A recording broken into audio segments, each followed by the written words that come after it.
இது வந்து last day உளுந்து எடுக்கிற அன்னைக்கு வந்தது. 3 மணிக்கே எல்லாருமே வேலை எல்லாமே முடிச்சிட்டாங்க. எல்லா இடத்துலையும் உளுந்து எல்லாமே அறுத்து வச்சுருந்ததை மொத்தமாக ஒரே இடத்துலலாம் சேர்த்து வச்சிட்டாங்க. ஆனால் மிஷின் வந்து வரவே இல்லை. 5:30க்கு தான் வந்துச்சு. அதுக்காகவே வெயிட் பண்ணிவிட்டு எல்லாருமே இருந்தாங்க. வண்டி வந்ததுக்கப்புறமா குமிச்சு வச்சுருந்தது கீழே நிற்கிறவங்க எல்லாருமே அள்ளி கொடுக்கும்போது எங்கள் மாமா வந்து வாங்கி மிஷினில் போட்டுட்டு இருந்தாங்க. இதில் வந்து மேலே அந்த சைடில் வந்து அந்த தூசி எல்லாமே போகும். உளுந்து வந்து இந்த சைடில் இருக்கும். கீழே வந்து நம்ம ஏதாவது ஒரு டப்பு வச்சு உளுந்து எல்லாமே எடுக்கணும்.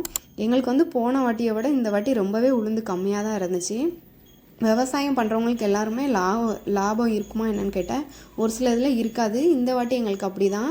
ஆனாலுமே எல்லாருக்குமே இடத்த வந்து விவசாயம் பார்த்தவங்க வந்து இடத்த சும்மா போடுறதுக்கு மனசு வராது. அதனாலே லாபம் வந்தாலும் சரி வரலாட்டியும் சரி ஏதாவது ஒன்று போட்டு விட்ருவாங்க இடத்துல. இந்த வாட்டி வந்து எங்களுக்கு ஃபஸ்ட்டு டே வந்து ஒரு 6 பேர் வேலைக்கு வந்திருந்தாங்க. செகண்ட் டே ஒரு 7 பேர். ஒவ்வொருத்தருக்குமே நம்மளுக்கு 300 சேலரி கொடுக்கணும். அப்புறம் அந்த வண்டி அடிக்கிறதுக்கு வாடகை கொடுக்கணும். அதுக்கு முன்னாடி உழுது விட்டது எல்லாமே பார்த்தோன்னா நம்மளுக்கு அந்தளவுக்கு லாபமே இருக்காது. அந்த வந்த துட்டு வந்து அவங்களுக்கு சேலரி கொடுக்க அதுக்கு எல்லாமே நட்டம் இல்லாமல் கொடுத்தாலே போதும் அப்படிங்கிற அளவுக்கு தான் இந்த வாட்டி உளுந்து ரொம்பவே கம்மியாக தான் இருந்துச்சு. லாஸ்ட்டு இந்த கொஞ்சம் தூசி கலந்து அந்த உளுந்தையுமே அந்த வேலைக்கு வந்த பாட்டியை அழகாக படைச்சி எல்லாமே எடுத்து தந்துட்டாங்க.